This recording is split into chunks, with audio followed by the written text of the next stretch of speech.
శకనానికి సారథి, కార్యకర్తలకు విన్నది, అదేవిధంగా ప్రజలకు అసలైన ఆశాజ్యోతి, తెలుగుదేశం జాతీయ ప్రధాన కార్యదర్శి నారా లోకేష్ బాబు ఐటీ శాఖ మంత్రిగా ప్రజలతో సేవలు అందిస్తున్నటువంటి ఆయనకి మంచి ఆరోగ్యాలు ఇచ్చి 2 ఆరోగ్యంగా ఉండాలని, ఈ రాష్ట్రం ముందుకు తీసుకెళ్లాలని, ఈరోజు రాష్ట్ర భవిష్యత్తు వైపు ప్రజలు సమస్యలు రాష్ట్రానికి ఏ విధంగా చేయాలనే దాంట్లో ఈరోజు దేశాలకు వెళ్ళి అన్ని సమస్యలు తీసుకొచ్చే విధంగా, ఈరోజు పరిశ్రమలు తీసుకొచ్చే విధంగా ఈ రాష్ట్రాన్ని మళ్ళా రెవెన్యూ ఏ విధంగా రావాలని ఆలోచించి చేస్తున్నటువంటి యువకుడు లోకేష్ బాబు గారికి కలగాలని చెప్పని ఆ పోలవరం తనకి వేడుకుంటూ ఈరోజు జన్మదిన శుభాకాంక్షలు తెలియజేస్తూ ఆమెకి చేసి ఆయన ఆరోగ్యం బాగుండాలని అన్నదాన కార్యక్రమంపై అందరూ కూడా రావాల్సిందిగా తెలియజేస్తారు.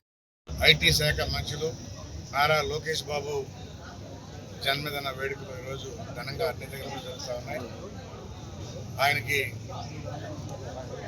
ఆ దేవదేవుడు వెంకటేశ్వర స్వామి పోలవరం అందరూ కూడా ఆయురారోగ్యాలు ఇచ్చి 100 ఆశించి ఈ రాష్ట్రానికి ఈ రాష్ట్ర ప్రజలకి మంచి సేవలు చేయాలని కోరుకుంటూ ఆయన ఈరోజు ఈ రాష్ట్రం ఎక్కడో వెనుకబడినటువంటి గత ప్రభుత్వంలో ఉన్నటువంటి వాళ్ళు అప్పుల ఊబిలో తోసేసి వెళ్ళిపోయారు.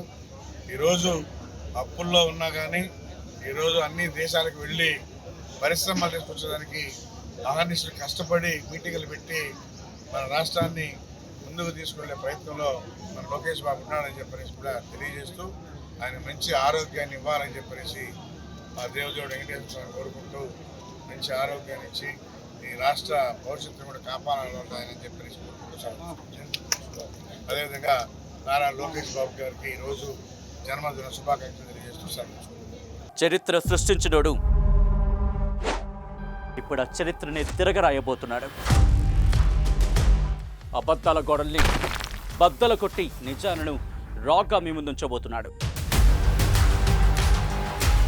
నిజమైన వార్తల కోసం వెంటనే డౌన్లోడ్ చేసుకోండి రా యాప్ని.